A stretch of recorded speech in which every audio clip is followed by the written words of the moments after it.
Mum was Louise. Dad was Dennis. Dennis met Louise when she was 18. He was 24.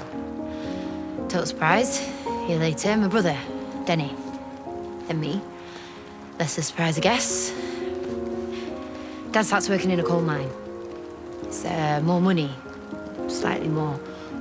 He's barely home now. And Louise, well, Louise is home with the kids. She's basically a kid herself. Kid with 2 kids and a husband 600 meters down. So she does what kids do. She plays. So Dad's underground and Mum's under some bloke. And the thing about a coal mine, well, the thing I think about most now I'm older, no plants down there. No life at all. See, these men, we send them down into this dark mess, digging for something dead. So dead that it's now lumps of dead things, so old and lifeless that they will literally burn. And that was his life. While she did whatever she could to feel alive. All that death, that dark, powdery death is all over his face, his hands, and his fucking lungs when he comes up. There's not a leaf, not a branch, not a flower in his world. And when he finally climbs out of that grave, finally climbs back to the land of the living, they laugh at him. They laugh because the whole town knows that the new baby, my little brother Mikey, isn't his. So Dennis buries his head in the soot, and they praise him for his loyalty, while they mock him for a cuckold. Louise, on the other hand, call a spade, and they call my mum a whore. Call her daughter one too. Bully her at school, on the streets, even makes its way home. Little Denny piles on. Tries to save his own skin by blaming all the females in the family. And in '67, Louise bolts.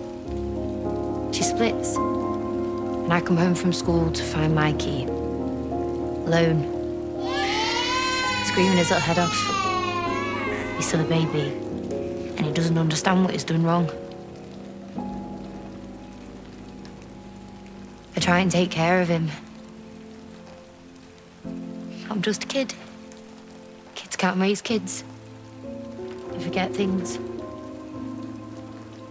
Like watching over a pot when it boils.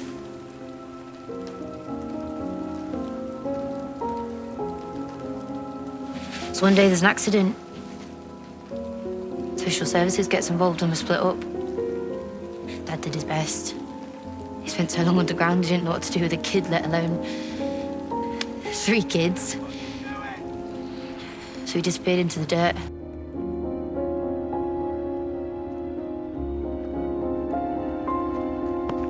Dad, you can't go back, not now! Look at the state of us, man. What are we going to offer a poor son? Can't do this, not now! Not after all this time, not after everything we've been through! It's what we bullet! Fuck! He may be a fucking genius for all we know! For fuck's sake, Dad, you can't do this, man! Dad! Dad! He's a kid! He's just a fucking little kid! Oh, I'm sorry. Dad, Dad, please. Please. I'm sorry, son. And it was foster care. Just a bunch of stale, perverted men with bitter wives, hoping to make a few quid by taking care of the local trash. I left for London pretty soon after that. Got myself into all sorts of trouble there. Wound up serving a couple of years. And it's there I start gardening. Busy work for idle hands. But I fucking love it. Love it. And it's so clear then how people aren't worth it. But plants, you pour your love and your effort and your nourishment into them. And you see where it goes. You watch them grow. And it all makes sense.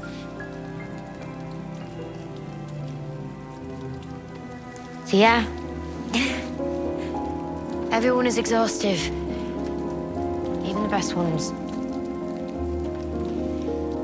Sometimes, once in a blue goddamn moon, I guess, someone, like this moonflower, just might be worth the effort.